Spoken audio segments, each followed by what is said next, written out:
ሙስሊም ይሆናችሁ በአላህ ጠይቃችኋለሁ ይሄንን ቪዲዮ ሼር አድርጉ ለሙስሊማት በአጠቃላይ ይዳረስ ሐዲስ ነው የነብዩ አለይሂ ሰላቱ ወሰለም ትርሚዚ ናቸው ዘገቡት ነብዩና መሐመድ ሰለላሁ ዐለይሂ ወሰለም አዛኙ ነብይ ኛን ሲመክሩን ሲያስተምሩ ምን አሉ ኢነል ዐብደ ለየተከለሙ ቢከሊማህ አንድ ባሪያ አንዲት ንግግር ይናገራል ላ የራ ቢሃ በእሰን ጎጅ መስራት ታየውም ምትጎዳው መስራት ታየውም ጀሃነም ታስገባኛለች የሚሆን አያስብም ግን ምን እንዳው ታቀርላችሁ የህዊ ቢሃ ፊናሪ 70 ኸሪፋ እሳት ውስጥ 70 አመት ይወርዳል 70 አመት ይቀጣል አይደለም ለመውረድ ብቻ 70 አመት ይፈጅበታል ምን ማለት ነው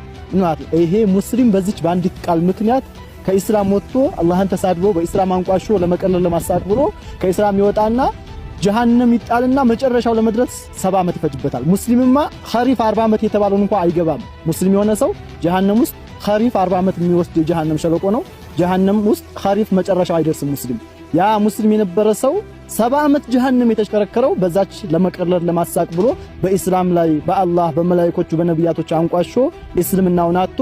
እሳት ላይ ይጣልና መጨረሻው ላይ ለመድረስ 70 አመት ይፈጅበታል